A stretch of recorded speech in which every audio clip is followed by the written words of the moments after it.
IVM. Storytel is an audiobook platform that lets you hear hundreds of thousands of stories on your PC, mobile, wherever you prefer. You can get a great deal for IVM listeners at storytel.com/IVM. This week I'm going to recommend The Ivory Throne by Manu Pillai. This is a book about the history of Kerala. Manu is an incredible writer and helps you truly understand the history of the region. I first heard him talk about this book on the Filter Coffee podcast with Karthik and Lux, and I couldn't wait to dive into this one after I heard that conversation. So, how do you get this book? Go to storytel.com/IVM, and what you'll do is when you sign up over there, instead of $2.99, you'll get your first month for 99 rupees. So you get $200 off on your first month. Go to storytel.com/IVM and go check out The Ivory Throne by Manu Pillai. Great book. If you want to read about man's failures, start with the first page of the newspaper, where we typically talk about war and strife and a whole bunch of things that have gone wrong with the world. But if you want to learn about man's, achievements and successes, start with the obituaries, because that is a celebration of lives well led. I was reading that, and again, I take notes of interesting obituaries. I still do. I still write notes on interesting obituaries that I come up with. And I was just fascinated by the one-line descriptor that the Times uses to describe an entire lifetime of achievement.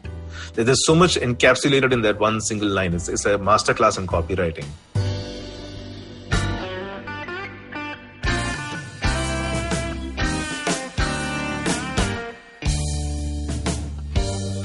Hello and welcome to the Filter Coffee podcast. So, what do you do? It seems like a very simple question, isn't it?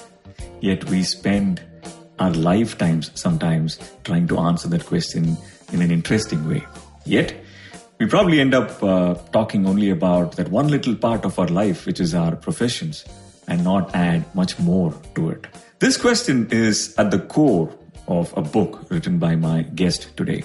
Lux Narayan is a serial entrepreneur. He founded Unmetric, a social media analytics company that was acquired in 2019. He advises a few startups and non-profits and is an independent board member of a public fintech company. And in 2021, he co-founded Wordsworth.ai, his next venture. Lux is also a TED talker. His talk on lessons from 2000 obituaries was viewed millions of times, and it is featured on the TED homepage as well as on NPR's TED Radio Hour with Guy Raz. He's a student of improv and stand-up comedy and has performed at the Comedy Cellar in New York. Lux is also a very dear friend, and in the last decade or so, I probably had hundreds of fascinating conversations with him. In many ways, when I read his book, it did feel like having one of those long, enriching conversations with him. I want to speak to Lux about the book itself, which is curiously titled Name, Place, Animal, Thing, and the many inspirations that led him to it.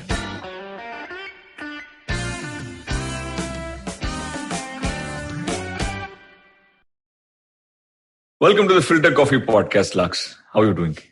Good, man, good.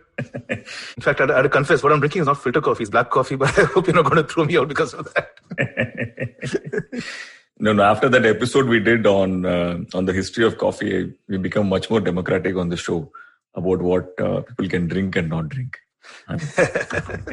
I know that you're doing this in the middle of a snowstorm in Jersey, but how bad is it? So right now the prediction is what? It's about 22 inches. So you measure... You're talking about snow, about right? snow, yes. Okay. 22 inches of snow. Yes, that's the prediction. But yeah, I mean, it's been beating down hard since the morning. You're seeing a whole bunch of trucks going around, a whole bunch of first world problems. Wow, that's 2 feet. Yes. Anyway, I hope you stay safe. This particular episode, like I said at the introduction, is something that I've been wanting to do forever. Ever since I started the show, as you know, and you've been extraordinarily elusive about it.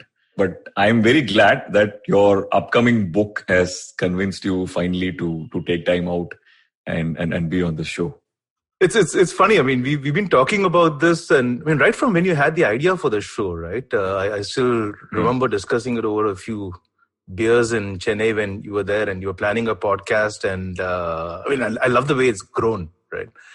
So just for the record, it was never being elusive. It was Just like, we kept having these conversations, and after each of those, I would think maybe we should have recorded that. That would have made a decent podcast or a half decent podcast, right? and now we're actually recording it, and it's like, okay, how do we emulate? How do we replicate those conversations? So glad to be here, man. This is going to be fun. I think I'm probably among probably a few hundred people who've been extremely excited about February, mostly because your book, Name, Place, Animal Thing, is coming out. And before we get into the book, I want to actually start with one of the opening quotes of the book. I think this is Robert Heinlein. A human being should be able to change a diaper, plan an invasion, butcher a hog, con a ship, design a building, write a sonnet, balance accounts, build a wall, set a bone, comfort the dying, take orders, give orders, cooperate, act alone, solve equations, analyze a new problem, pitch manure, program a computer, cook a tasty meal, fight efficiently, and die gallantly. Specialization is for insects, and I will add doctors. I cannot think of a more appropriate opening quote to your book than this, because for people like me who know you fairly well, this is so you, right? Let me put this in perspective, for those listening to this episode who might not necessarily know you as well. When I first met you, you were the founder of this exciting social analytics company called Unmetric, which you started in Chennai, and then you grew it into this amazing global organization headquartered in New York. And the next time I met you after that, it's one of those evenings with friends, and you were basically playing the guitar and singing into the night, which was a big surprise for me because I didn't know that about you. And the next thing I know, you've developed this fascination and have become some sort of an expert in molecular gastronomy. And then a few years passed, and then when I met you, you casually mentioned that you learned improv and you performed as a stand-up comic in a New York club. And in between all of this, you did this hugely popular TED Talk, which we will get to in a bit. And a couple of years back, when I met you in the US, you were learning to fly, and you had taken me along in this aircraft that you had piloted, which was an extraordinary experience. And last year, of course, you sold your company and you decided to become an author. You seem to have this passionate restlessness for status quo, right? Which is also what endears you to people who know you. But where does it come from? Wow, Macha, you start questions off in the deep end, like. But listen, before I answer that, you got a fantastic recording voice. Okay, right now I'm trying to figure out how to do an audiobook for the thing. So just saying, I might hit you up on that. So thank you for that opening. I'll send a 70 slide proposal. You sound like an advertising guy. Really? I wonder why. No, actually, what you're asking is I think a question I've asked myself. I mean, first, I'm glad I gave you the illusion of being good at all those things you listed. So thank you. That was very flattering, and I unapologetically thoroughly enjoyed it. So, but just to clarify, I'm not a good guitar player. I know 5 songs, so I know how to give the illusion of knowing to play the guitar. I've done 2 or 3 stand-up sets on stages, which was more an exercise in confronting a huge fear. Not of speaking in public, but stand-up comedy was taking it to a different level altogether.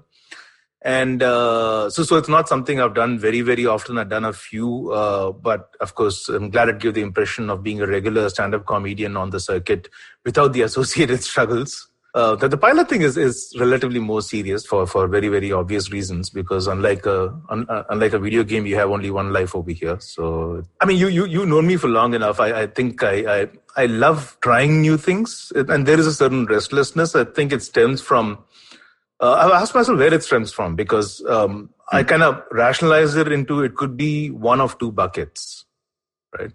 One is natural curiosity, which I think I have, which is so much stuff that, constant frustration that, oh my God, there's this that I don't know, or this that I haven't tried, or this that I haven't experienced. And there's so much more to life than 24 hours affords you the time for, right? So you keep sampling things and you discard some things, you try some things, you double down on some things. And that's been a constant approach to life, so to speak. Where does it stem from? I've tried to deep dive and ask myself, is it curiosity or is it something deeper? Is it like you're trying to prove something to yourself and to others that runs pretty deep and you don't even know about it? In fact, I did this whole Vipassana thing about 3-4 months back. And one of the things I was hoping to dive into was exactly this, saying, why do I do the things that I do? I mean, not necessarily these activities, but what drives us, right? Is it still a need to prove something, even if you don't need to? Is it genuine curiosity? A spoiler alert, I didn't get the answer, but I think I'm veering more towards the curiosity and constantly being shiny object syndrome, right? You see something interesting, you see something else sparkling, something else, oh wow, I don't know that. After trying a few of these, you realize that the barriers to entry to a lot of things are pretty low, actually, especially in today's world. It's pretty easy to start something, learn something, flirt with something.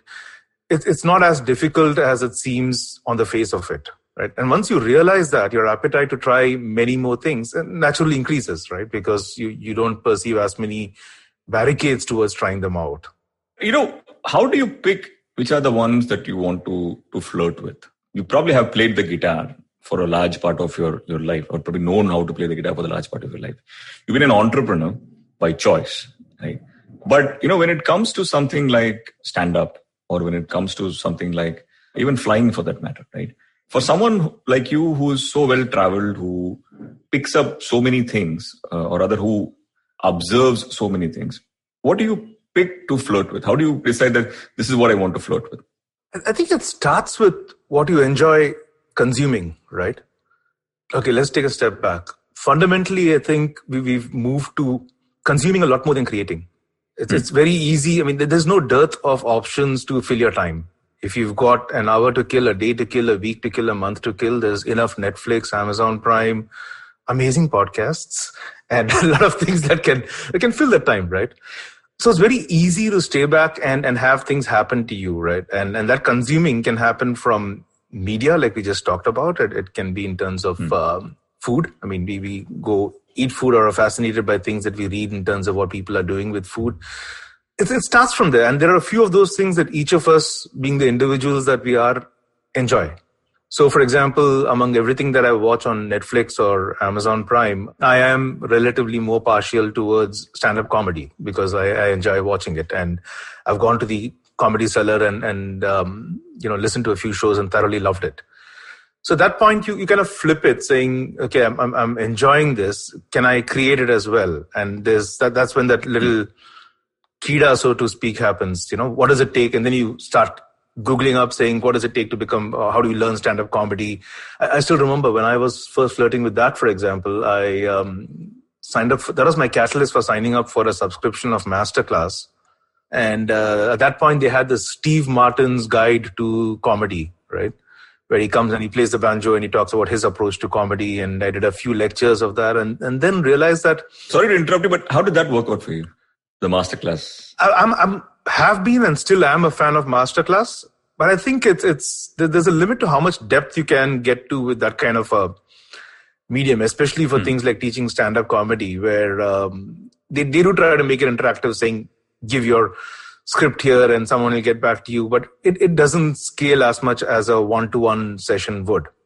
That's a great question, because that was kind of when I also embraced this philosophy of, rather than trying to figure out how to do something, figure out the who rather than the how, right? What I was doing here was the how, saying, Google how to do stand-up, you find Masterclass, go into that, you learn a little bit, but it's just touching the surface, because you need a lot more inputs, you need a lot more hand-holding, you realize. And that's one of those things where you find out someone who does it and try to learn from them, as opposed to trying to learn how to do it. And sure enough, I start looking for classes, and I find that the Comedy Cellar has a class. There's a gentleman called Rick Rome who is like, I think Rick is in his late 60s or something, and an amazing comedian, worked with a lot of comedians, and he's running a class. And so I sign up for the next one. There's a huge waiting list, obviously. And then I'm like, oh shit, why did I do this, right? And especially when you land up there, you find that most of the people are less than half your age. There's one guy in his 30s, which made me feel comfortable. And then you're like, is this the right thing? And, you're worried about your accent, the way you speak, you're suddenly hugely conscious, right? But then after a week or two, you're part of that tribe, and each tribe has its own flow and its own rhythm, and you get into being part of that, and being part of that's another thing. When you get into these different little worlds, it's almost escapist. You're living in a different universe for some time, and each of these worlds that you can inhabit through taking a stand-up comedy class, or for example, the piloting thing, that the world of aviation is an entirely different world. Right.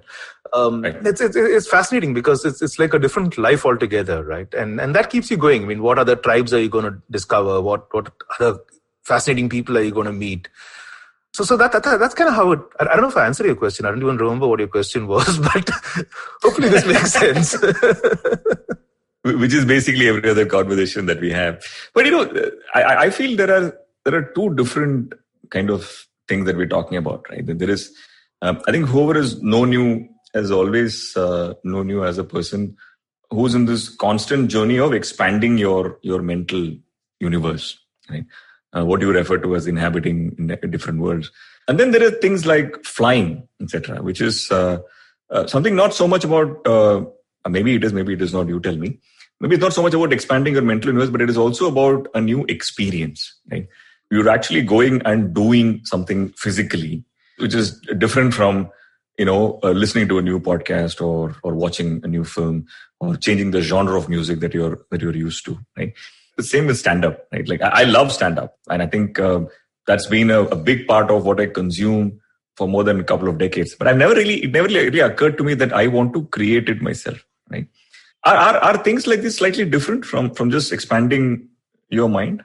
So I'll correct you for a second there before we jump into that, right? I think each of us finds the things where we might want to dive in deeper. So I would argue that just like I said, I love stand-up, and then took that step into, let me not just be a consumer of stand-up, let me try and create stand-up, right? I think you did a very similar thing, I would argue, with podcasts. You have been listening to podcasts before they became fashionable. You loved listening to a bunch of them. And then you took that step of jumping into, let me create a podcast, right? One man's meat is another man's poison. So one man's stand-up is another man's podcast, I guess, right? So I would argue that each of us pick our own little things that excite us a little more. And that's a function of who we are as individuals. And if not, I mean, we should be trying to pick some of those, because all of us have interests, right? It's something else for somebody else. Flying is slightly different from the rest of them, because for starters, flying requires a much higher commitment. If you had to get a private pilot license, which fingers crossed I should get in the next month and a half, I mean the last stages of it. Nice. I think you'll be relieved. You flew with me before I got that license, so that's very brave of you. But it requires a lot. For someone whose biggest fear is the fear of heights, the only reason I even survive an aeroplane is because, there are 300 other people. All of them couldn't have such bad luck of a plane crashing. But with you, I realize you're in the front seat, and it's just me and Tina in the back seat. And there's this flimsy layer of glass which is separating me from, I don't know what valley it was. That was certainly something. I'm extremely glad that you're now authorized to fly larger planes. No, I'll break it to you. The planes are still going to be the same size, the size that makes a Maruti 800 feel like a limousine, but slightly more qualified, I would guess. Flying is a little more serious, right? I mean, it requires so many more hours of commitment and expenses, and willing to spend that time into practice, into theory, and so you got to be sure you want to do it. And I've vacillated between both sides of that, being, do I really want to do this? Why do I want to do this? It triggers a lot of introspection also in terms of why you want to do this. So my initial catalyst was actually quite simple. I think like many of us, I had that childhood fantasy of when I grow up, I want to be a pilot, right? And then once you once you start reading a little more for your entrance exams and your glasses go into -2, -3, -4, you realize that pilot and all those things are outside your scope of vision, quite literally speaking. But I guess that part of that child still stays on. And for me, you mentioned I used to travel pretty extensively on work because the company had operations here in India, here in the US and in India. So I used to travel very often. each time I travel, I'd feel too claustrophobic in the window seat. I wanted the window, but I wouldn't want to be bottled in with 2 or 3 other people whenever I travel. But so I'd take the aisle seat. But I would keep looking out of the window, which would be a little creepy, I guess, to the guy sitting in the window. Because I'd keep looking out and waiting for the takeoff, and then I'd look out again when we're landing and when there's turbulence and when there's anything, right?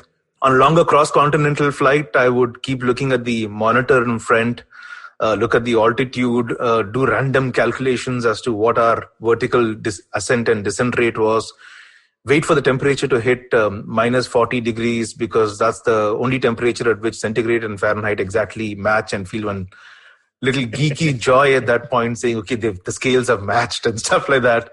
You know, when I first flew an Emirates flight from Dubai to San Francisco, and I realized after we took off that we were not going westward, we were actually going north and flying over the North Pole. And then I was like a kid, you know. I kept talking to the cabin staff and asking, are we actually flying over the North Pole? Is this the shortest way? And then they're used to getting these questions from little kids and stuff. And suddenly there's this 40-something-year-old guy asking questions like a little kid. I think it was between being weird and fascinating, I guess. But long story short, I think I've always been fascinated by flying, and I still find it amazing, a testament to you know, our capabilities as a race, that this huge thing that weighs so many tons can actually leave the ground and take 300 people safely, and, you know, make someone like you think that, okay, 300 people can't be idiots and the probability of all of us falling is probably pretty low. It's actually beautiful if you think about it, right? And since we see it so often, it's very easy to take it for granted. So I find it, you know, funny when the plane takes off and someone just shuts down their window saying, okay, I need to get, you know, been there, done that, I've seen enough of these.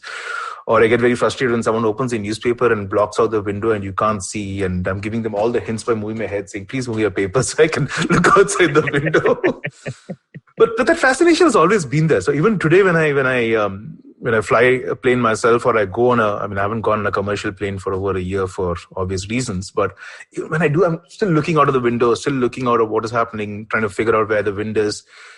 And then when I flew by myself for the first time, and I said, okay, this is interesting. I'm lucky to be based where I am, which is, you know, a place called Basking Ridge. And I just found that within a 10-minute drive, or 15-minute drive, there are 2 airports.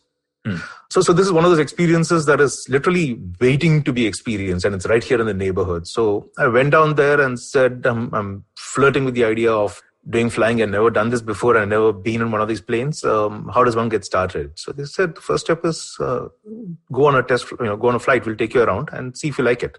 And I went in, and I was zapped as you were when you came with me, that plane was, you know, it's like there's literally no elbow room between you and the co-pilot, right? It's one of those little cramped things, and you're saying, oh my God, what have I signed up for? This is much flimsier than I thought it's going to be. And then the guy revs it up, and you know, you're hitting about 55, 60 knots, and suddenly the thing just takes off, right? And you're seeing the ground leave, and it's a beautiful feeling. And then he goes up, and then the instructor says, okay, why don't you try steering it? And I think that's part of the pitch. They make you actually steer the plane a little bit. And that's when you also appreciate... In your first visit? In your first one, they obviously got everything. It's dual control. So the instructor has exactly the same controls as you do. Okay. So unless you fight the instructor, literally, he can undo whatever you're doing. So there is a Control Z button in the plane for that, right? Thank God. Thank God, yes, indeed. But that's when you just develop a fascination for it. First that, you know, it's a sublimation of all those things you felt as a kid, saying, how does this thing fly? And this is beautiful. And you're actually controlling it. It's a beautiful feeling. It's also a very, beautiful feeling from the perspective of suddenly controlling something in 3 degrees of freedom, right? It's moving in 3 axes. It's very different from driving a car, where suddenly, you know, you're like, okay, I'm tired, I'm going to pull over. If you're tired flying a plane, you can't pull over, right? You got to land the plane. So then suddenly it's moving in, you know, there's pitch, there's yaw, there's roll. It's moving in all 3 axes in all 3 directions. That's beautiful. And I just found it beautiful. We went up and tried to see our house, and I struggled to recognize it from just about an altitude of 2,000 feet. So that's also very, very, it's I don't know what the exact word is, but it's just beautiful when you're up there, and, you know, that house in which you live, and where You worry about things and you think about things and you obsess about things and stuff. Suddenly you can't even recognize it, right? And that's very humbling in a way. So it just reminds you how little we are in the larger context of things. So not to get all philosophical about it, but I think it appealed to many different senses at that point. I mean, there was the engineer in me who loved the mechanics and the physics behind flying. There was the child in me who saw this pilot finally, in spite of his minus 5.5 glasses, being allowed to fly. There was the I don't know if you want to call it spirituality or religion or philosophy or whatever that said, okay, we don't really matter. And all of those came together and it was beautiful, Macha. I mean, I don't know how to put it. It's amazing. Though I have to put it on record that when you're driving in Delhi, with the amount of speed breakers that we have, we also do 3-dimension. Right? Most of the time we are like leaping off, one speed breaker and landing on the road. But more on that later. But I'm glad we started with flying because it is important that people who don't know you personally get a sense of how you think and what you seek in different experiences, right? Which brings me to the book itself, because to me, I think the book is many things. But one of the things that it really, really addresses in a very, very profound way is the answer to the question, what do you do? Right? And I think it was important for people to get that sense of where the author is coming from. But how did the journey of the book itself begin, Lux? When did you decide that you want to write a book and this is what you want to write about? Okay, I'm going to warn you right away. This is a very long answer. Hey, but before I dive in, let me, since you're one of the earliest readers, let me show you something I'm so proud of. I know this is a podcast, but just going to show it to you. Here it is. Excellent. In flesh and blood. Wow. I absolutely love the cover design. Something about it makes it very, very approachable. I'm glad. I mean, it's a bit of a bet, the cover design, because classic book marketing tells you that your cover should cue whether it's fiction or non-fiction, and this doesn't cue anything. This cues there's a child inside me or something like that, or kindergarten or whatever. Let's see. I've been told by people that you might have to look at revising the cover. I'm hoping not, because I'm biased, but I'm in love with it. I was going to ask you this later in the conversation, but since we're talking about the cover, I don't know why, but it sort of reminds me of some of my, I think the color palette at least, not necessarily the size of the book. The color palette reminds me of some of the interesting textbooks I had back in school. Is that deliberate? It is deliberate in some ways, yes. Because when I had to find a cover designer, which I did through this site, I've just discovered this whole new world of book resources, book marketing, and people who are experts in different parts of making a book. And there's a site called Readsy where I looked for a cover designer, and I worked with this amazing gentleman called Paul Hawkins, who's a British gent who lives currently in Berlin. I say currently with emphasis because he keeps changing where he lives every couple of years, but right now he's in Berlin. And a lot of his designs were exactly what you said, reminiscent of childhood, reminiscent of textbooks and things. And I just naturally gravitated towards that from the perspective of what the book talks about, the fact that I just thought it appealed to me personally.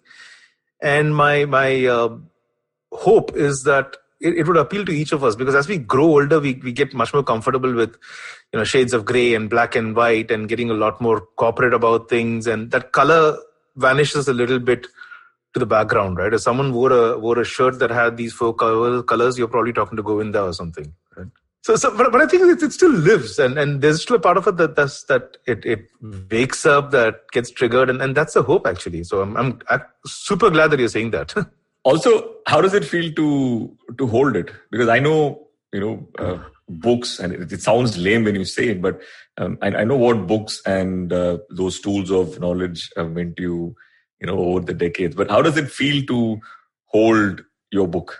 Man, it's tough to describe. I mean, it's when the thing comes home and you look at it and you're like, oh, wow, it's actually there, and you got a name in print, and you got the words that you were ideas 6 months ago, sitting outside in your backyard, struggling to write 300 words, suddenly manifest in a full book.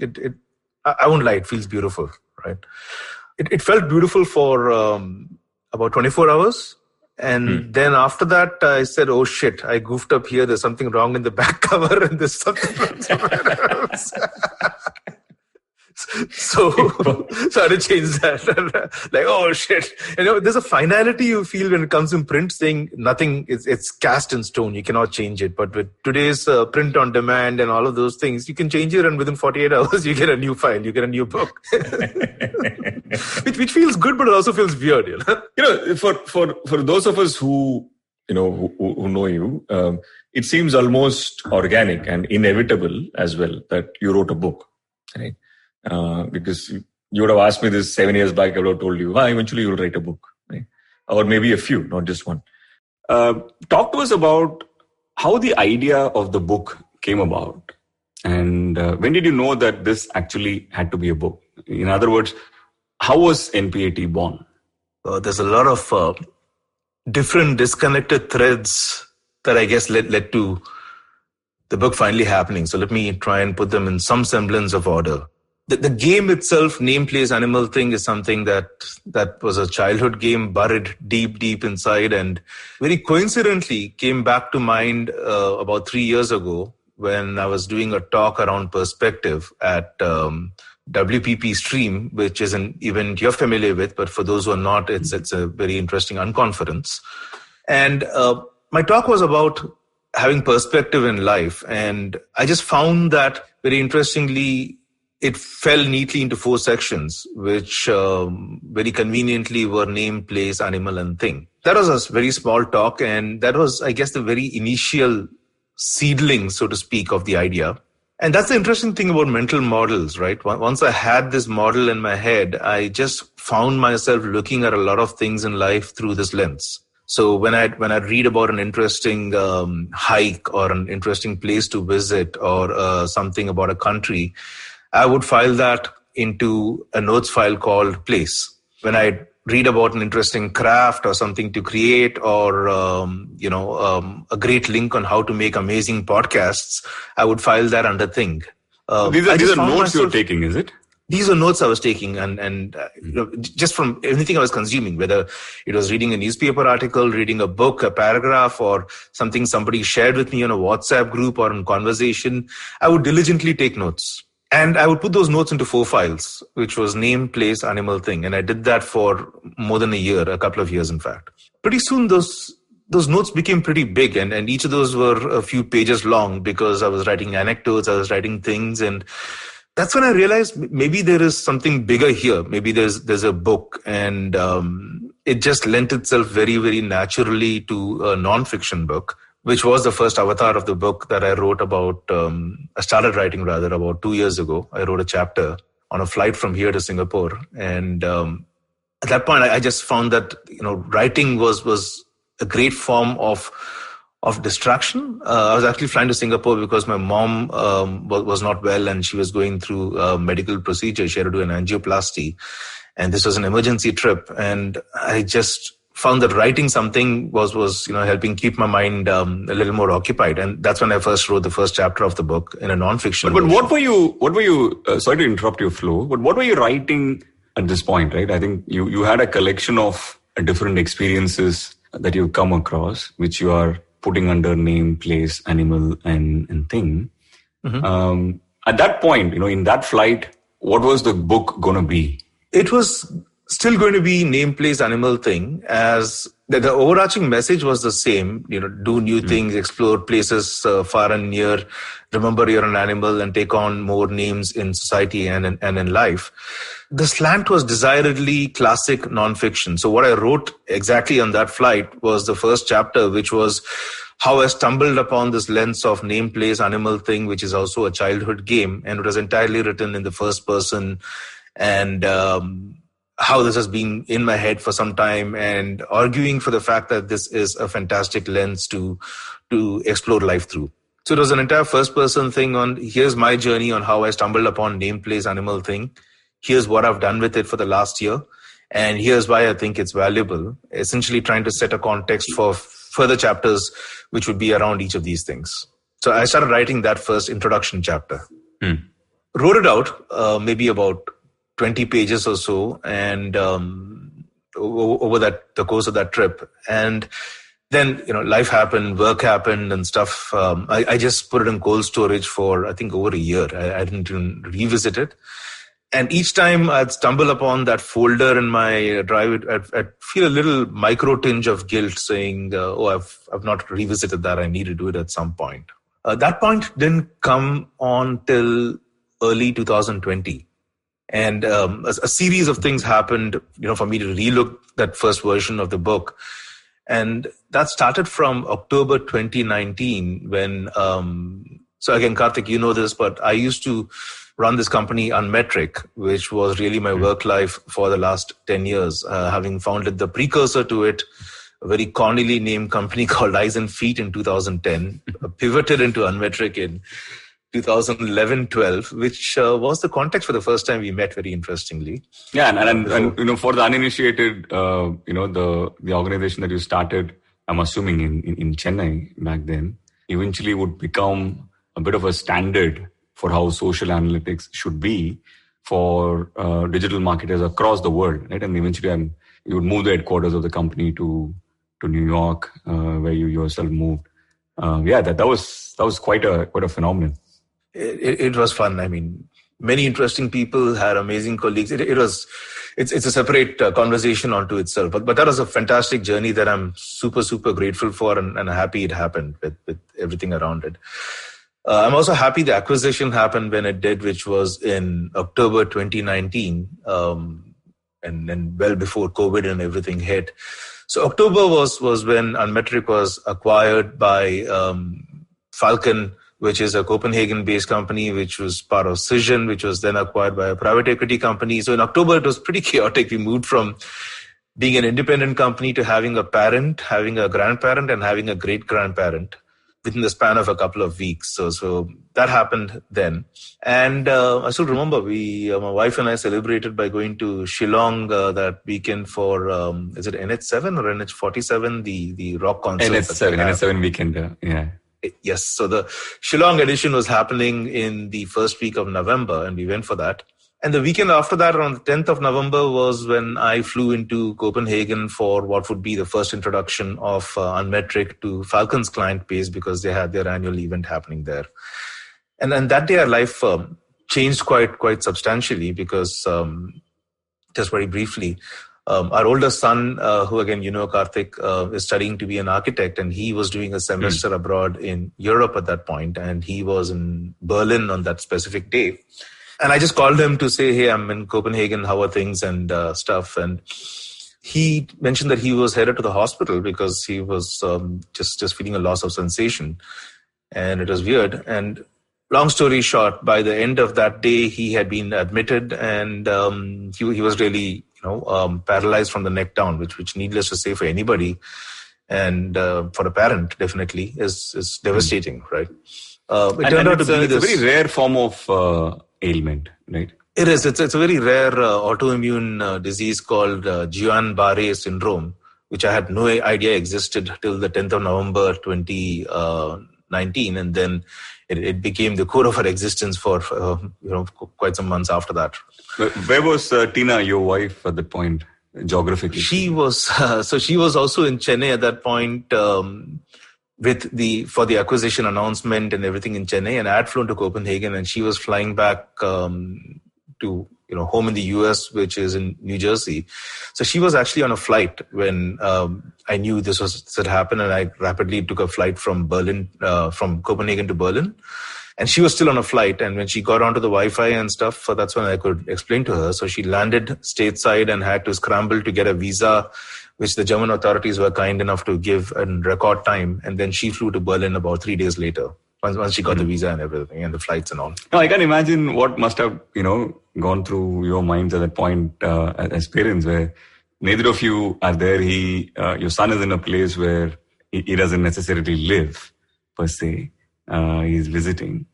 That must have been a harrowing plane ride to Germany. It was crushing, man. I mean, it was... I landed there. I was a little past midnight. Go to this place, which is the German military hospital, which is where he was admitted. It has very stark, no one speaks English, and then trying to meander my way, find my way to an ICU, and then find him there. And that's when a doctor explains what's happening. And those first few days, and as we try to make sense of everything, was pretty crazy, right? It's basically one where the body attacks itself because it mistakes external bacteria or something. It mistakes its own peripheral neurons to be a variant of a bacteria that it had previously fought, and therefore it ravages its own peripheral neurons and motor neurons, and that's why the paralysis. So that was, needless to say, pretty crushing and devastating. And I think, we managed through it as best as one possibly can.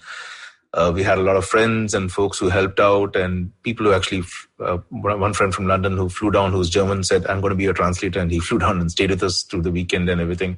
Sean's friends, who were his architecture classmates, flew down from London and came down and stayed with us just to give him company, because I think he must have been tired of having his parents be with him all the time. So we did that, and then he moved.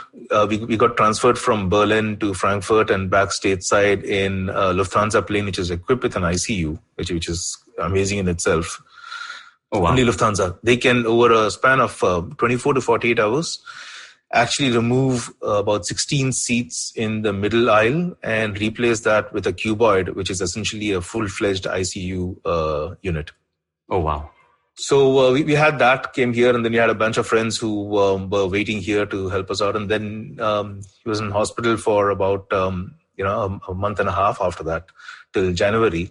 Got discharged in a wheelchair. Just fast forwarding to right now, just last week was when he went back to college, drove back. So he's mobile now. There's still some healing to be done, but he is independent, can walk, can handle stairs, all of that. So that's been, this Guillain-Barré syndrome and his fighting through it has been a big defining part of our lives for the last year and a half, which is also a key trigger towards my leaving Unmetric in the early part of 2020. Right? I joke with people, our life for the last year and a half has been defined by a bacteria, which is a trigger for GBS, and then a virus that all of us have been living through in terms of COVID. So yes, it's good to laugh at these things sometimes. So when once, the last of our 70 plus people are transitioned into the acquiring organization, in May was when I said life is probably asking us to take a break, right? It also allowed me to focus a lot on, being there with our son, Shan, for his therapy and all of those things, because going for therapy during these COVID times was obviously weirder than even otherwise. And a lot of time for introspection, because I'd drop him off, I'd go on hikes, I'd go on walks and all of it. And suddenly I had more time and to look at those projects that are being kept in cold storage. And that's before we go there, I'm as a friend familiar with the story you just narrated, and right from the time that you heard about it till the time you all of you came back to your home, which is in New Jersey. But even then, at that point, I know that you were not really sure when he'll be able to walk again or be mobile again, etc. Right? And while, of course, this entire story is inspirational, mostly because of the way, his friends chipped in, the way your friends chipped in, etc. And all of this is also playing in your mind at this point, right? What was the impact of all of this part of the story on the book itself or its birth? Very, very tough question, but a very good question, because it obviously had a lot of impact on the book. I think it totally changed introduced things. One of the parts of the book is a focus on health. I mean, to hear something we couldn't control at all, and still health became the defining part of our life. I think all of us know it, but when it hits you as bad as something like this, it just becomes front and center, right? That whole chapter on animal and, prioritizing health and all of that literally wrote itself during that period, because Tina and I were fully focused on what was happening with our son. I mean, every spare minute was on Googling and understanding this and figuring out. And I'm the kind of person who needs something to do to keep myself occupied. So initially it was making the house accessible, installing stair lifts and things, and transfer boards, and installing a ramp, So that was a crazy thing. Me and this friend of ours who's a contractor, who's started off being a contractor and now is a very good friend. He and I built the ramp together for getting the wheelchair into the house, right? That's when I started getting handy with my hands after a very long time, and got back into actually hammering, building things and all of it. So a lot of things happened around it. When you ask a question like that, it forces me to reflect and think about the dotted lines that happen. And I'm sure there are lots that I'm not capturing, but I think a lot of things found themselves into the book. So one of the themes, without giving away too much on the book, is around traveling near and narrow. And each time I drop Shan off for therapy, I would find a new hiking route which was nearby, which would allow me to do at least an hour plus of hiking and then come back in time to pick him up. I discovered about half a dozen plus routes just over the course of that. And then I'd go, just to keep it exciting and interesting, I would do them in reverse. I would do them one day when it's rainy. I would still do it because I wanted to see how the ground was when it was wet. And each was a different hike. And that actually found itself into the book on how you can experience some of these things in very different ways. So I'm just recounting a couple of them when you ask the question, but I think a lot of things found themselves into the book, Karthik, through this entire journey. One of the most important aspects of the book itself is its narrative style. It is technically probably a self-help book, but its narrative style is one of a fable. This is a kind of tool you have used earlier as well. And for this, I want to move slightly away from the book briefly and talk about that TED Talk, that we referred to at the beginning, which again was a uniquely interesting and profound subject, which is obituaries. It was a lot about, the data of obituaries, but told in an interesting way that speaks more to this human endeavor of life and achievement. Walk us through that experience. Yeah, that is quite a fun journey too. And I recall that besides sitting in the audience for the first time that talk happened, it happened twice. It first happened at TEDx Gateway in Bombay, and then in the TED main stage here in New York. And you were sitting in the audience, and very interestingly, I don't know if you recall it, but you actually had a role in catalyzing it as well, because I first got introduced to the curator for TEDx Gateway when I was doing a talk at a Twitter conference in Delhi, where you and our common friend Anant Rangaswamy were both in the audience, and both of you introduced me to Yashraj, who was the curator then. And he said, I like the style with which you wove a story around data at this conference. And if you think you can do something interesting with that, I'd be interested in taking a look for the next TEDx conference that we're doing. And then I sent a whole bunch of suggestions, all of which were now in retrospect very weirdly anchored and naturally, I guess, anchored around the world of brands and social media, because that was my work universe, right? So it was around how brands converse and how brands have become like people. And he gave me a very interesting small piece of feedback. He said, all of these topics that you suggested are probably going to be interesting to maybe, if I'm being pretty generous, 5% of my audience. And it's not going to be understood by somebody who's, a 15-year-old. So can you give me something that is interesting to the other 95% of my audience and something that a 15-year-old can understand, right? I got thinking, and I think it required a bit of a shifting of how one thinks about these things, because once you've got a certain lens or a certain approach, it sometimes becomes difficult to change. This is a great example of how worlds can intersect. So my work world was around data analytics and putting a rear view mirror onto stuff that has happened to do post facto descriptive analytics, right? Which is what Unmetric did as a social media analytics platform. And while I was struggling for an idea, I just was thinking and reflecting when I was reading the newspaper over here, the New York Times. And I was doing what I've always done for years, irrespective of which newspaper it is that I've been reading, which is often start with the obituary section. Because someone told me ages back stuck, which is that if you want to read about man's failures, start with the first page of the newspaper, where we typically talk about war and strife and a whole bunch of things that have gone wrong with the world. But if you want to learn about man's achievements and successes, start with the obituaries, because that is a celebration of lives well led. I was reading that, and again, I take notes of interesting obituaries. I still do. I still write notes on interesting obituaries that I come up with. And I was just fascinated by the one-line descriptor that the Times uses to describe an entire lifetime of achievement. There's so much encapsulated in that one single line. It's a masterclass in copywriting. And that's when I guess, an aha moment sort of happened, which is why not blend these two seemingly disconnected worlds of analytics and post facto analysis with obituaries. So the talk finally, as you know, ended up being lessons from 2000 obituaries. And while I got the credit for it, I shamelessly tapped into my colleagues and the resources we had at Unmetric at that time, which, in terms of data analysis, essentially pulled data on about 2000 obituaries over an 18-month period from the New York Times and just look for patterns, in terms of different, what kind of fields are celebrated, right?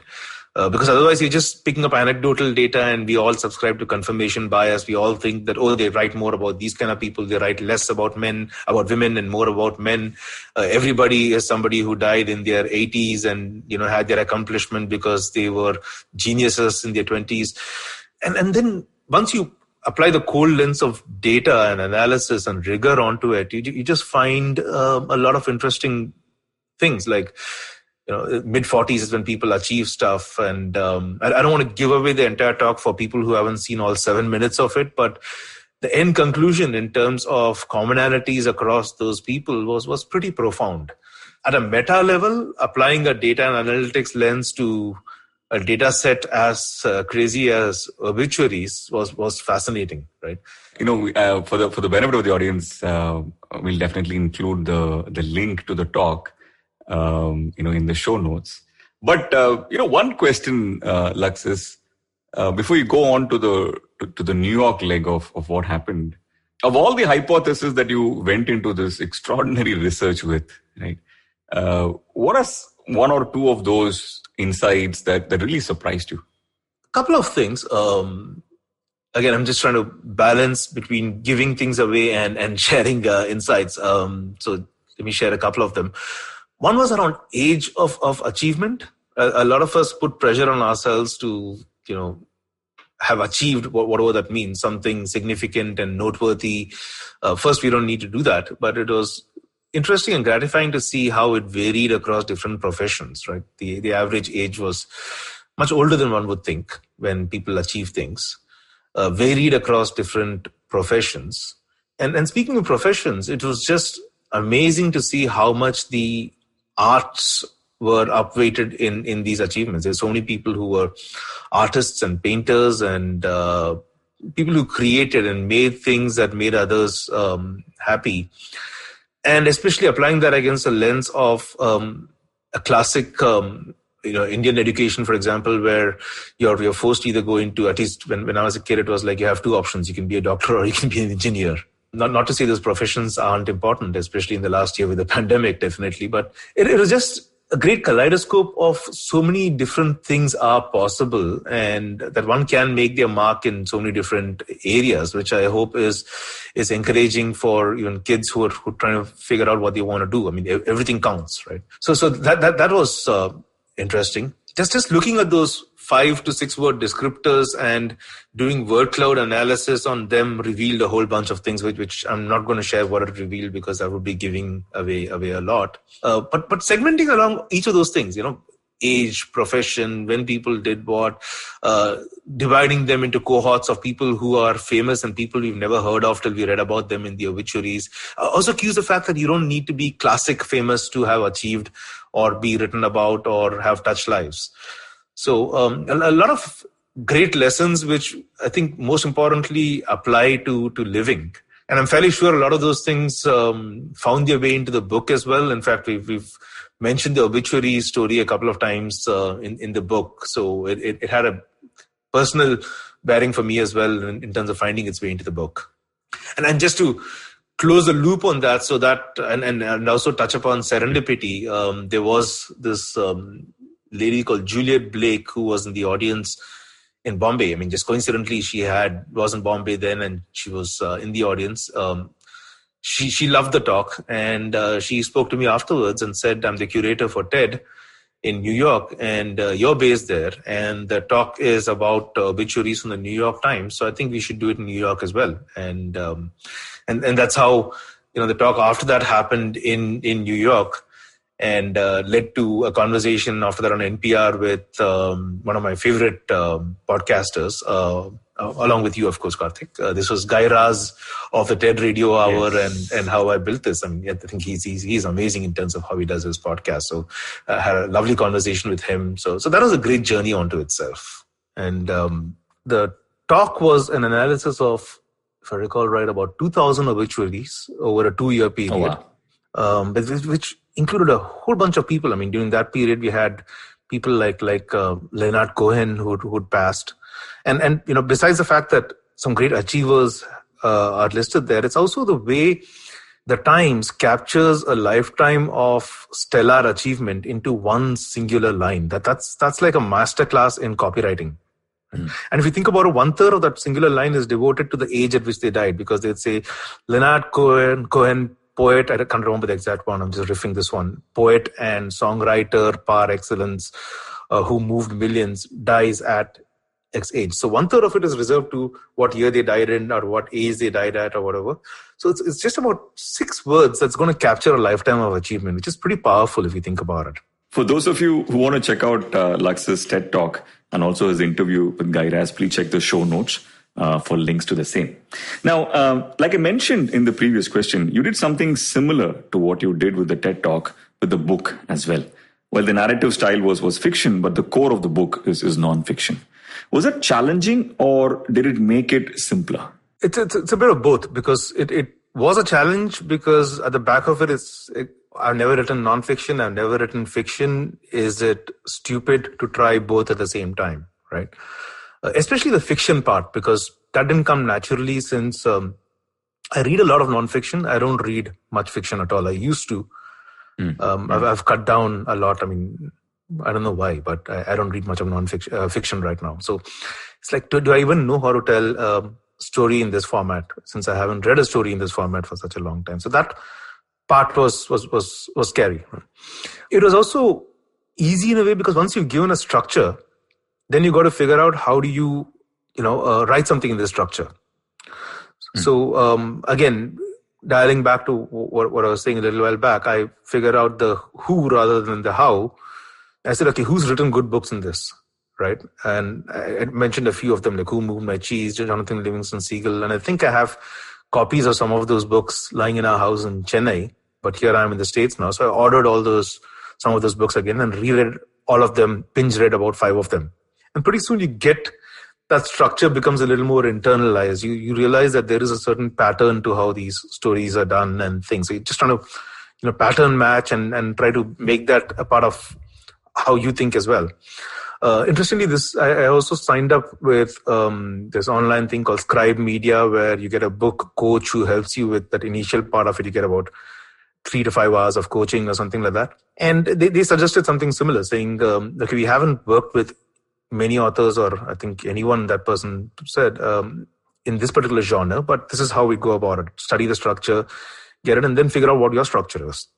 Then I came up, the first step, they say rather than start writing, write out an outline. And then I just found that my first outline, if you think about it, was pretty crazy. It was a world where the internet had gone kaput and some giant sea creature had eaten all the undersea cables and all of us were disconnected from each other. It was so, and I got very polite feedback, I remember, from my coach saying, are you writing fiction? Because this is fantastic, crazy fiction, and you're just going to take people into that. And I don't think you're writing fiction. So don't make the story so crazy that it's unbelievable and stuff. Make it a little more real. And so we went through a few iterations, and all those iterations have been fantastic, because I did the vomit draft, did the editing, and then came up with the first version of the book, which I shared with a few people who kindly agreed to read early versions. You were one of them.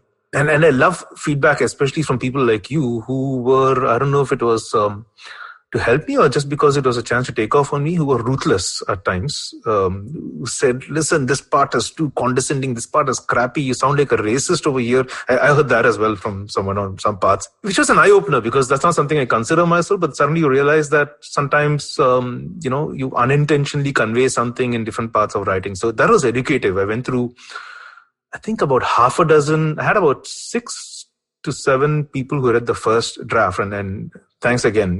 You were one of them. Fantastic feedback there, right? A lot of changes. Peter Claridge, who was part of my marketing team around Metric, read one and he sent me 4 pages of feedback, which just ripped me apart.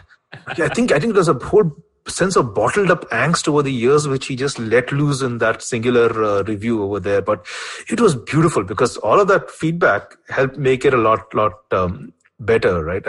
Vikram, who gave a ton of feedback as well. So there's a lot of shepherding that happened afterwards over there. So to answer your question again, it was scary to write it because in this format, I didn't know much about it except but once I read them and saw a pattern, it became a little easier. After that, it became a sense of following a playbook and then just being disciplined about it. I opened an Excel sheet and said, the average book is this many pages. I probably am going to write something in the region of between 30 to 40,000 words.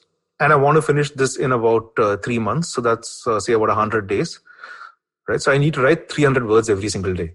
So I have an Excel sheet where every morning I would get up by 5:30, start writing before the rest of the house woke up. And I would, some days it would flow, some days it would not, but I would not get up till I finished 300 words.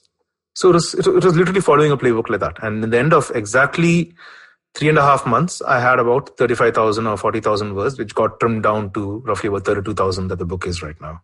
It was following a process like one would do with a startup or anything else. And trust you to sort of apply, those algorithms to writing a book, right? The way you write a book is very close to how you run a company or your startup. What are some of the other parallels on this?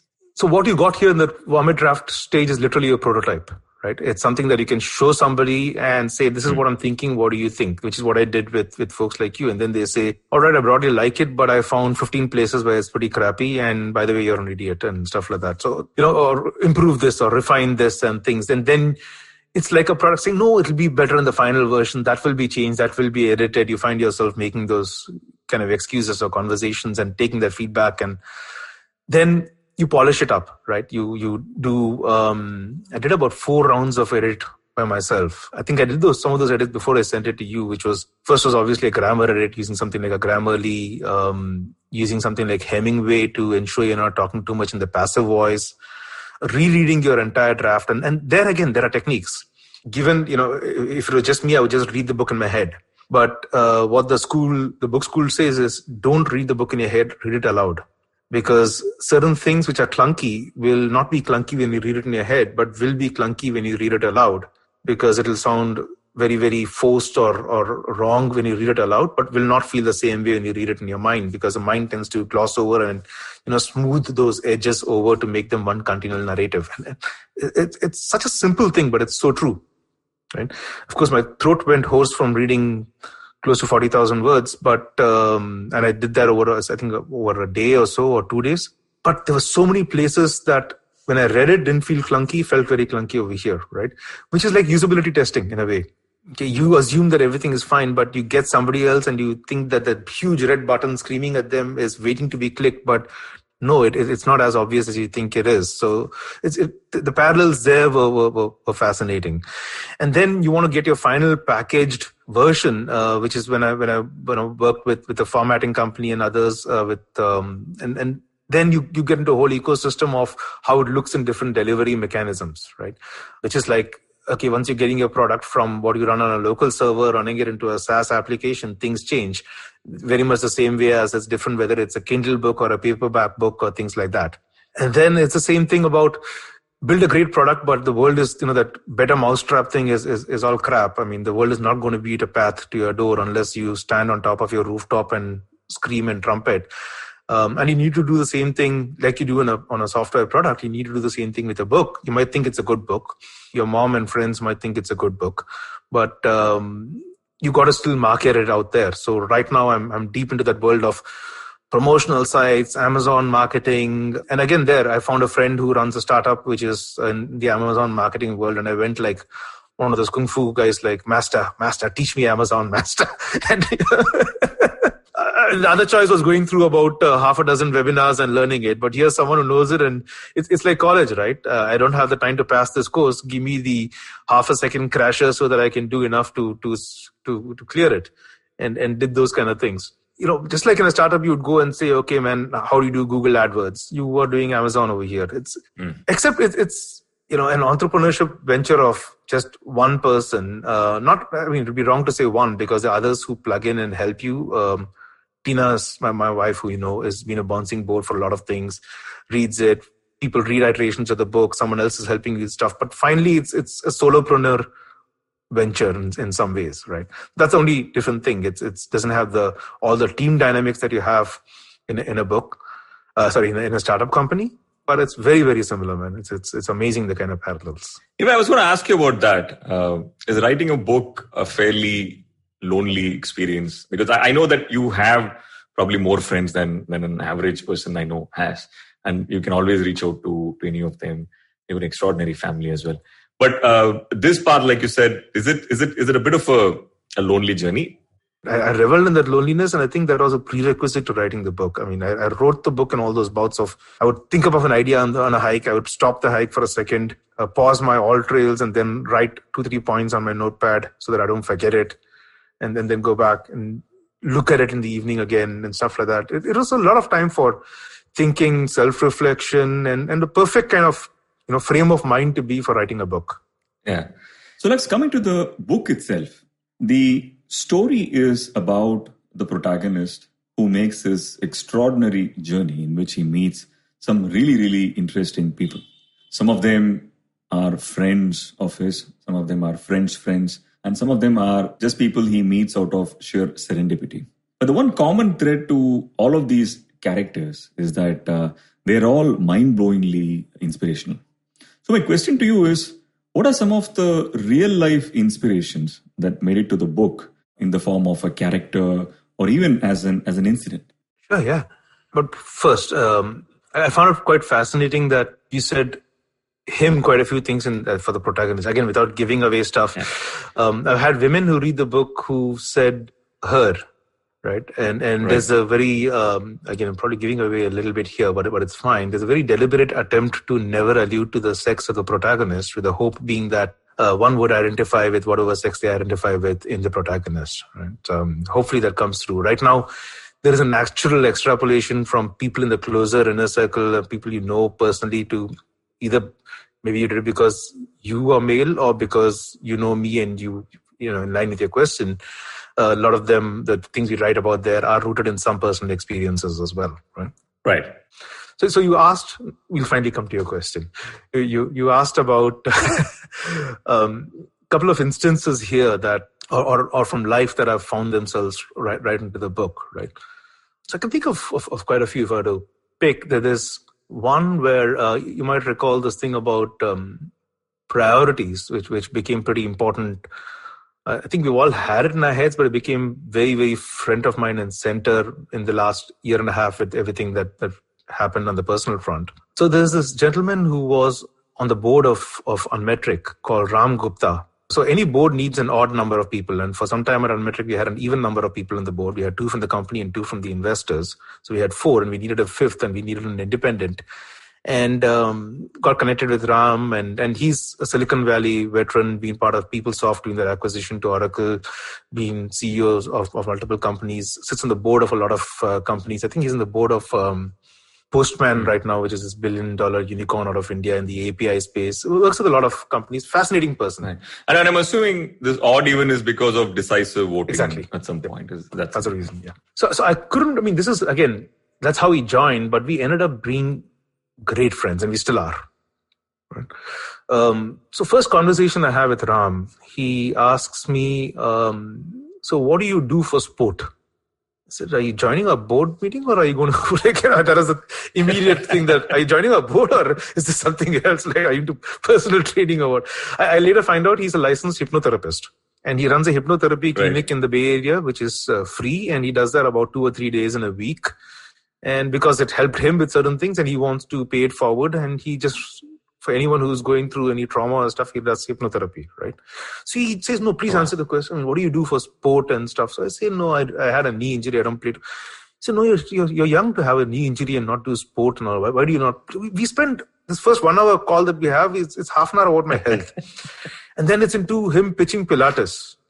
I'm like wondering where the hell is this conversation going? And then he puts it in perspective. He says Lakshman, and he has this way of talking that's very sage-like at times. At least I thought it was sage-like at that point. It still is, but now as a friend, riff off each other quite a lot more now, right? So he says, look, you're juggling 3 balls at any point in time. One is the ball of health, which is kind of why I was spending so much time talking about that. The second is that ball of relationships, which is friends, family, whatever. And the third is finances. We may say it's work, and we are married to our work, and our work is our passion and all, but it's finally finances, and it's whatever translates into your way of financial sustenance, right? These are the 3 balls you're juggling at any point in time. So you got to remember that you got to keep all 3 in the air at any point. So I said, okay, now I get it. He says, no, there's something more. He says, the ball that's the one of health, it's made of glass. So if it falls and then he asks you to fill in the blanks, what happens? It shatters. Correct. The one that is of relationships, it's made of porcelain, right? So if it falls, it cracks. I mean, you can put a bit of super glue and you can fix those cracks and all of that. It will still show, it doesn't disappear, but it's still there, right? But it's repairable. And he said, guess what? The one we obsess about most of our waking lives, the one about finances, work, job, and in your case, I mean, you might say you're a little above that because you're in a startup and you have a mission and a purpose, but bullshit, it's all the same thing. That ball is made of steel. And if it falls, it gets a bit dented, it gets a bit knocked up, but it's not broken, it's not cracked, right?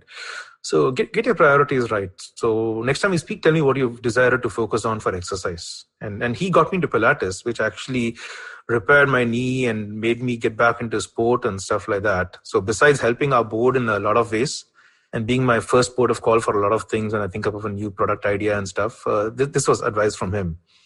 So I shamelessly borrowed it, and it's one of the narratives in the book as well. So that's an example of something that came from very, very real life into the book. But was that your question? That was my question, which was which are some of the inspirations that made it to the book. And I love this one especially because I was going to ask you later about it. There are so many things to love about Name, Place, Animal thing. One of the things I love about it is certain books leave you with a bit of a hangover, which is largely mental in nature, which you just process emotionally. And certain books leave you with a lot of inspiration, which then, you sort of, it's up to you in terms of how you use that energy. But what I loved about NPAT is it leaves you with a lot of inspiration, leaves you with a lot of hope, but also leaves you with a lot of tools that you can actually practically use and apply in life, right? Like the 3 concentric, or rather the 3 balls that you're talking about is one of the frameworks in the book. And there are many such frameworks in the book, which is, you could just take it, draw it up, and then just frame it, in different parts of your house so that you know about it. That's something I absolutely loved, right? Can you talk a little bit more about how and when you decided to do that? And especially, what was your design thinking behind the kind of illustrations that you had in the book? Very happy to speak about that because I'm actually particularly thrilled about both those things, and kudos to you to zoning in on both those precise points, right? So let's take them one at a time. The illustration second. The first one on models. Yeah, I think it's kind of drilled into you right from B school when you do an MBA.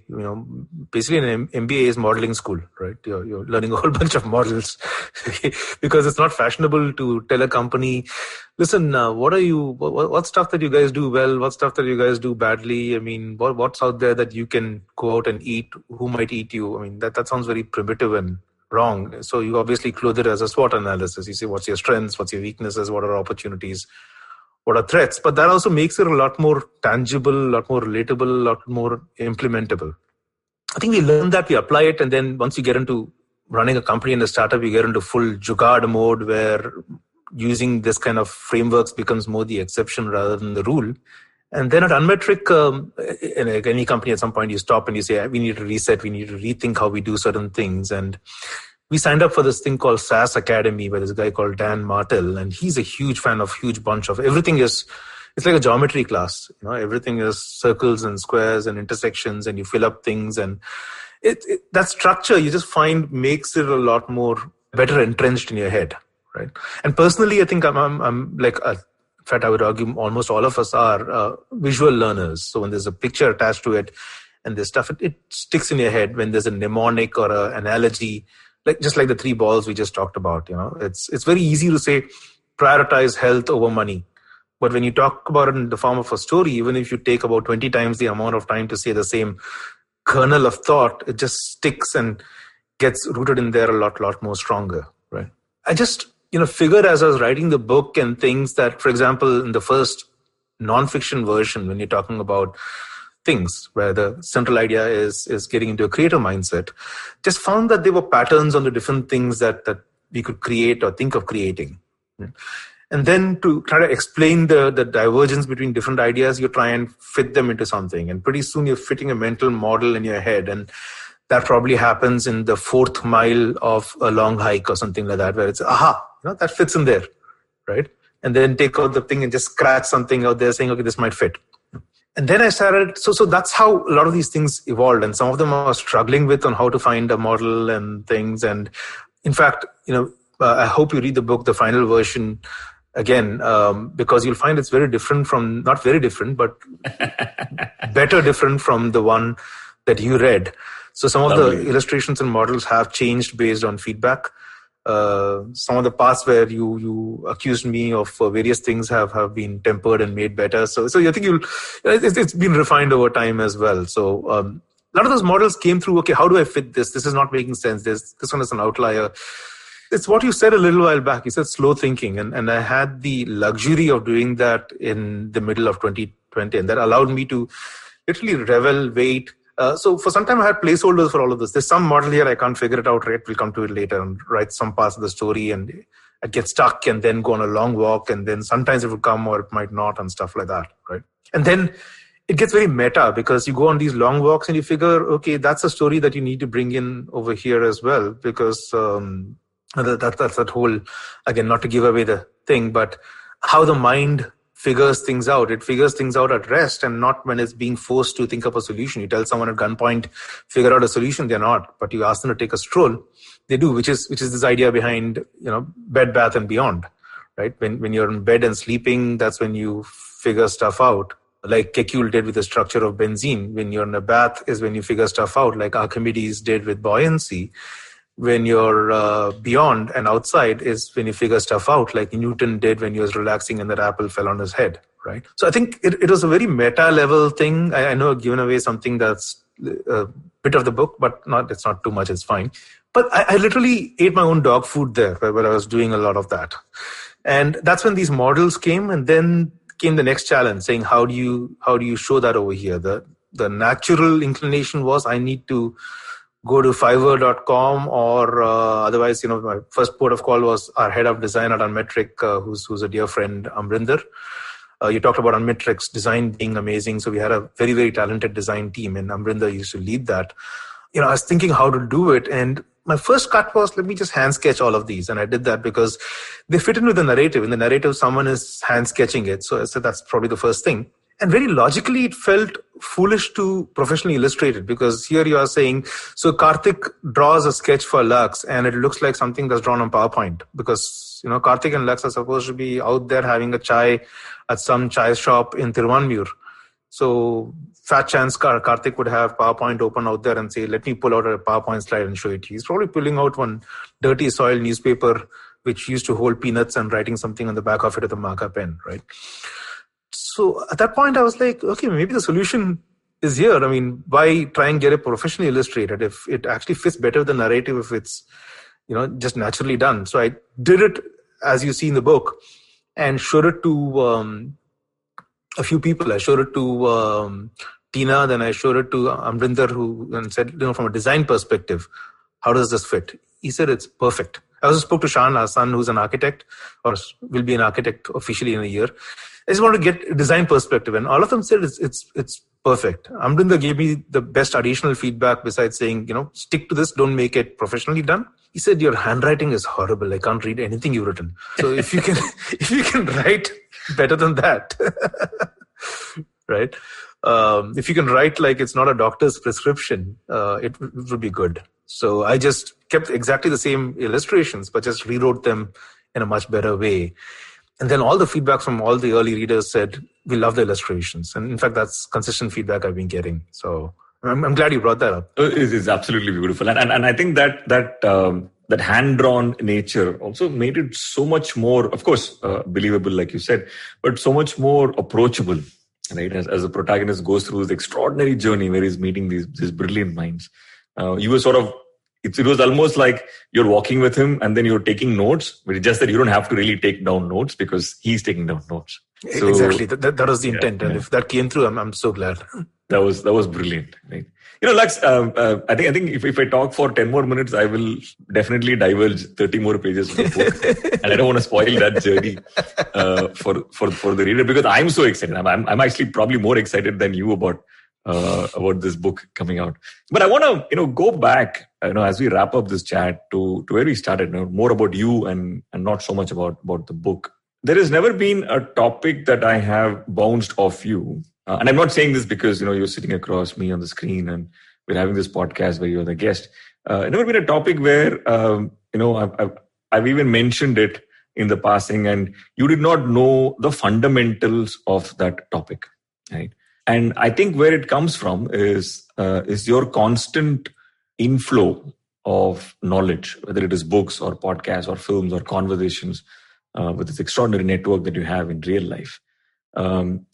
That's where it comes from. But what fascinates me, it's not that, that's who you are as a person. But what fascinates me is your ability to recall concepts, right, at a first principles level.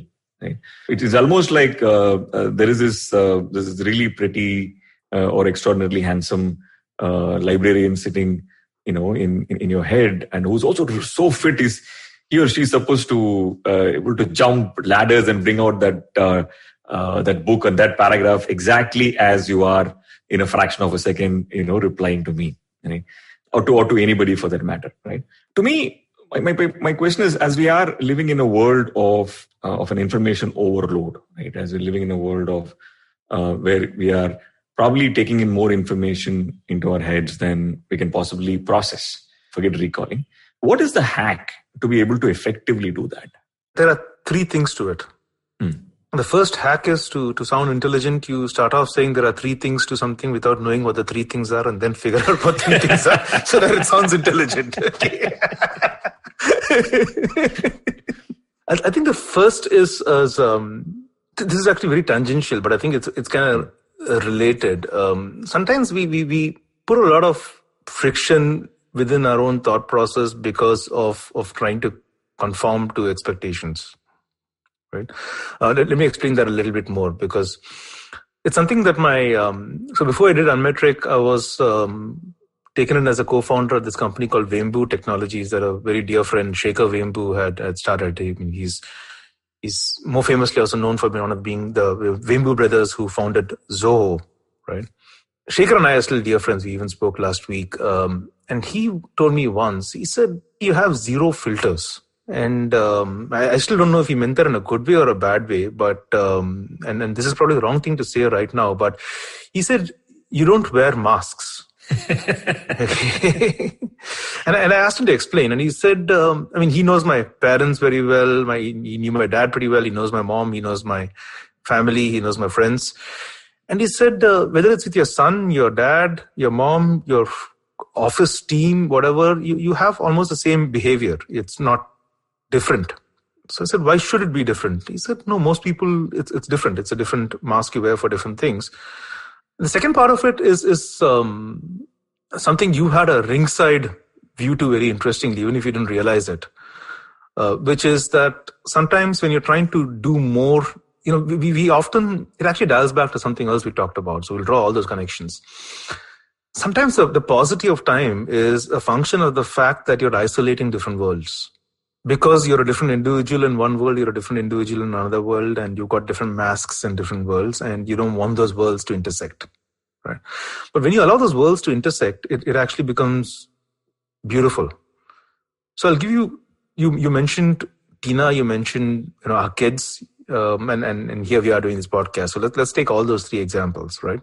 Tina and I do a lot of things together. I mean, we worked together for a fair bit on Unmetric, and right now she, me, and one of my other co-founders from Unmetric forming another company that we're going to start in this new year. So it's not isolated like our relationship is husband and wife. I think we figured out how to make the relationship work across different other domains as well, which also extends into going on hikes and things like that. Right. And pursuing some other interests. So it's not like we do all the, I mean, she hates nonfiction, reads only fiction, and or the things we watch, the things we read are totally different. Once in a while, we find an intersection, which typically is in the Marvel universe. Outside of that, there's not much of intersection in terms of movies and stuff, but you get it, right? You do more things together, not that you're forcing it. It's because we have a lot more in common than we think, right? With our kids, I mean, so right now with the book, my kids were two of the first most early readers, and who also blessed some of the dad jokes and cringed at some of the others, were ruthless in their feedback on some things, helped me with. So Shan has helped me with some of the videos and the trailers and the illustrations. So you co-opt people into things because, again, there's a lot more we have in common, and it becomes fun when, people, you get people into other things. Like the first content tagging of Unmetric, if you remember, Unmetric had a feature where we tagged different posts in different buckets, were actually done by me, Tina, Vikram, Shan, Arya, and their cousin Mansell. We were the first, and Imran, we were the first content taggers because we wanted to do it at scale. And we taught the kids. And this was, they were in school, and you could pay them pretty less and get them to do this. And we said, okay, I think we exploited them in a way in that, and that's probably not good. Coming to you. You remember the time for example, in Chennai, you've come home and you've met some of our friends, some of whom you'd never met. They're not from the advertising world, they're from other worlds. I think you met some of our friends who are profs and who are teachers and stuff. You've intersected with some of those worlds and been richer for it, as have they from meeting you, right? I don't know if you remember the time when in Delhi, we barged into a friend's house at midnight and insisted that he pour us a drink and also wake up his wife because I hadn't met her in 3 years or something like that. Right.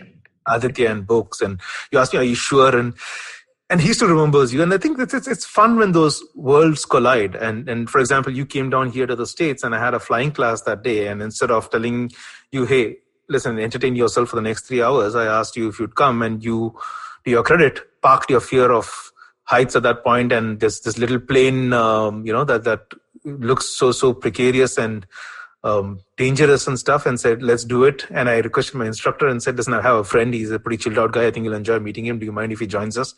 And you and Tina came, we went for breakfast. It was the last time we landed in an airport, had breakfast, and then went out all within the span of an hour, right? Yeah. So when you allow these worlds to intersect, because you're not worried about, Karthik is going to see how I behave in this world, or they're going to see how it, because if all those worlds are similar, which kind of dials back to the earlier point I was telling you, when you're able to not wear masks, it's much easier to co-opt different parts of different worlds into each other, right? It also saves you time on explaining your different worlds to each other, isn't it? Totally. But since I've been able to do that takes off a huge amount of overhead in the entire cognitive process. Okay. The second, obviously, something a lot of people do, which is surrounding yourself by influencers, and not just from the receiving end, flirting a little bit into the creating end of it as well, which we talked about earlier, saying, when you love stand-up comedy, okay, what does it take to be a stand-up comedian? Or you read about Gagan Anand, who ran this restaurant called Gagan in Thailand, and then closed it and then started a new one, and is a molecular gastronomist. You say, okay, I used to love chemistry sets as a kid. Can I do molecular gastronomy, right? Different matter that gives the illusion that you know a lot about molecular gastronomy. I know exactly 1 hour of what an Amazon kit can teach you, right? But you flirt with that. So that thing about, it's not difficult to get started with the basics. Of course, to be an expert, it's going to take a lot more, but to know a little bit, it's not too difficult. So the barrier to entry to almost anything is negligible. That approach, I think, helps to a large extent.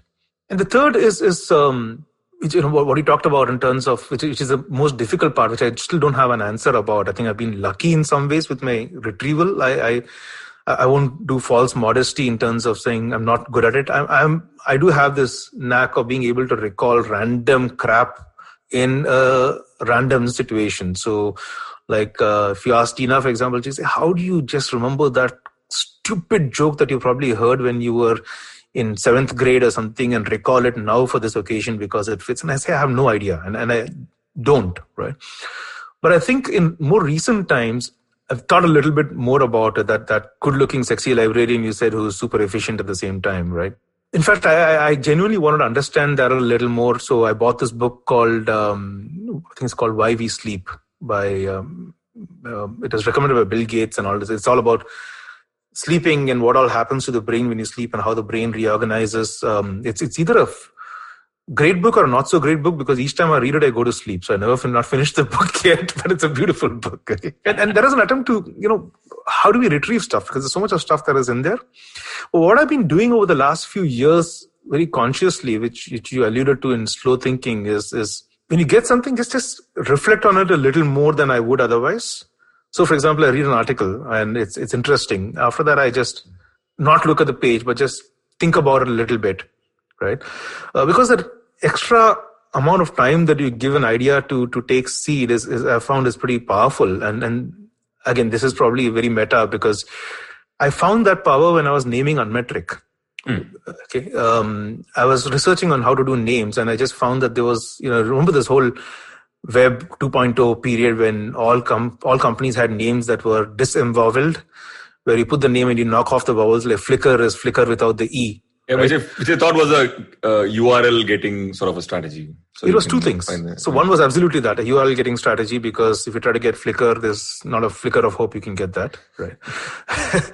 but it's also what's happening is, I read a whole article about this.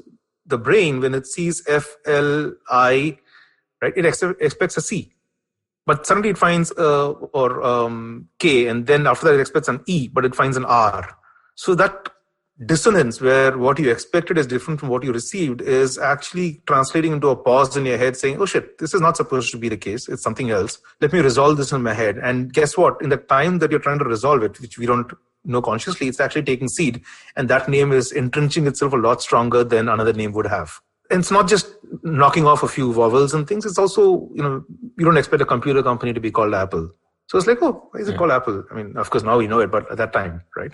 So a whole bunch of things like that, where you get something that is, when that extra pause happens for something to take seed, it actually sits a lot better in your head. In all those instances, it was for recall. So for unmetric, for example, everyone knows metric, but what is unmetric, right? It's like, I know the imperial system, I know the metric system. What is unmetric? Is it imperial? Is this? I don't know the answer to that, but in that moment you have paused to remember that, hopefully you remember the name a little bit stronger, right? So some of it is about simply those pauses where you find something interesting. You don't move to, you listen to a good podcast. You don't move to, okay, let me read the next interesting article or go to Netflix. You pause a bit and reflect on that podcast. Maybe summarize a couple of things in your head. If necessary, also write down something even if you may never refer to it. Which is the other thing I do as well, which I think helps. I write notes and I flirt with all these. Sometimes we think the answer is in the tools. So right now it's like, should I use Notion? Should I use Roam? I mean, you just need pen and paper, right? The more important thing is going back to what you've written. All of us take photographs. How often do you go back and see the photographs we took yesterday, last week, last month, last year? And just doing that, looking at memories, looking at your notes, trying to get into the frame of mind you were in when you wrote something. I think all of those help those ideas take a little more seed and somehow help with the retrieval in some ways. I'm sure I'm paying a cost in some ways because I can't remember names. If I see a movie or a series, I just watched what is it, Tandav and stuff. And if you ask me the plot line, I've totally forgotten most of it. So I forget those things very, very fast. So I think I'm paying costs in certain areas, but this is an area I've been lucky with. Yeah. Beautiful. Again, I did the task of answering your question without answering your question. I think that's a fabulous note for us to probably end this conversation, which we can continue. I think if they let us for another 24 hours at least. I think you run the risk of losing your entire amazing production team, so let's not do that. But like every other conversation I've had with you, which has been extraordinarily inspiring. Some of these stories I knew, but I'm sure those who listen to it would have benefited immensely from this. I can't wait to see how successful this book is going to be. I can't wait to talk to people about it in a much more free manner than I did in this podcast. But until we speak again, wishing you all the good luck and wishing name, place, animal thing all the success. Thank you, man. Thanks as always. This was fun. Thank you so much for being on the show. Awesome. I'm glad we did this. Thank you.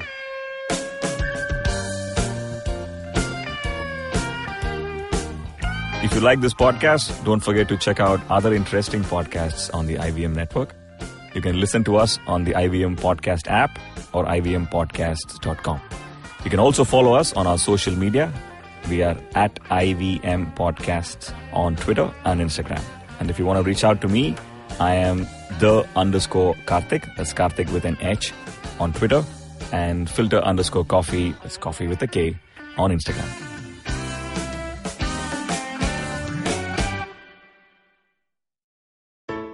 I hope you enjoyed that show. If you aren't following us on social media, please do. We're IVM Podcasts on Twitter, Facebook, and Instagram. Let me quickly thank our sponsors on the network this week. Storytel, thewholetruthfoods.com, and we have a new sponsor in CED. Thank you all so much for being part of the network. So, this is Valentine's week, and we have a bunch of stuff for you guys. So I'm going to give you a couple of episodes that you could definitely catch up with. Agla Station, Season 2, Episode 12, Be Our Valentine. Ritasha and Ayushi have a little bit of talk about love and all the rest of the stuff that goes wrong with that. On The Habit Coach, episode 396, Ashton Doctor did an episode which went into the much-debated origins of Valentine's Day. Also, do check out Candid Kannan with Siddharth Kannan featuring Govinda and his wife Sunita Ahuja. He talks to them about amazing 33 years together. But you know what, folks? If you want to hear more about these Valentine's Day things, what I suggest is go to our webpage, ivmpodcast.com/blog. And on the blog, we're going to post a bunch of different playlists that we've created for all the various major services. So if you're feeling in the mood for love, do check that out. You'll definitely enjoy it. Just a quick note on a few other noteworthy episodes this week. Nankari Kunal Vijayakar was the guest. They spoke about street food with him. On Simplified, they talk about vaccinating 1 billion people, then the logistical and administrative task in front of us. And on the Wire Talk, Siddharth talks to Devdutt Mukhopadhyay about the human cost of internet shutdowns. And with that, I hope to see you again next week. Hey, I'm Zarina, your peak performance coach, leadership coach, and life coach. And I'm here to unleash that power within you with your weekly dose of mantras and empowerment. Tune in to Monday Mantras every Monday for your quick fix and the Empowering Series with Zarina Poonawalla every Thursday for riveting real-life stories. You can catch us on the IVM Podcast website, app, or wherever you get your podcasts from.